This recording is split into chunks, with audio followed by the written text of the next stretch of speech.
அட, இந்த சின்மயிக்கு என்னதான் பிரச்சனை? பாட்டு நல்லா தானே இருக்கு, எதுக்கு மன்னிப்பு கேக்குறாங்க? இப்படி நூற்றுக்கணக்கான கமெண்ட்ஸ். பழைய வண்ணாரப்பேட்டை, திரௌபதி, பாகாசுரன் போன்ற திரைப்படங்களை இயக்கியவர் இயக்குனர் மோகன்ஜி. இவருடைய படங்கள் சர்ச்சைக்குரிய கருத்துக்களை பேசுவதா விமர்சனங்கள் இருக்கு. அவருடைய இயக்கத்துல திரௌபதி பார்ட் 2 உருவாகி வருது. இந்த படத்துக்கு இசையமைப்பாளர் ஜிப்ரான் இசையமைச்சிருக்காரு. இந்த படத்துல பொன்னியின் செல்வன் படத்துல வரக்கூடிய அகநக அகநக முகநகையே பாடலை போலவே எம்கோனே என்ற ஒரு பாடல் வருகிறது.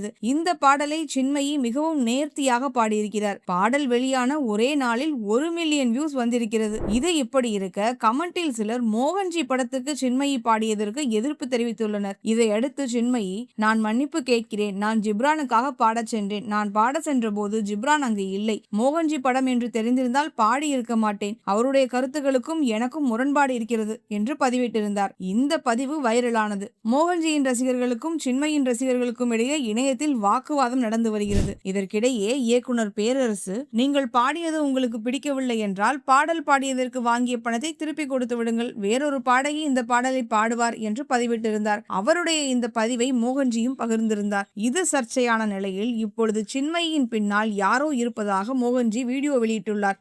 எல்லாருக்கும் வணக்கம். நேற்று என்னோட திரௌபதி 2ஆம் படத்திலிருந்து முதல் பாடல் எம்கோனே அப்படின்ற பாட்டை வெளியிட்டிருந்தோம். அந்த பாடலை பாடகி சின்மயி அவர்கள் பாடியிருந்தாங்க. இந்த பாடலை நான் பாடியதற்காக மன்னிப்பு கேட்டுக்கொள்கிறேன்.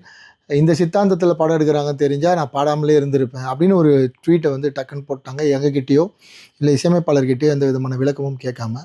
அது எங்களுக்கு ரொம்ப அதிர்ச்சியாக தான் இருந்தது.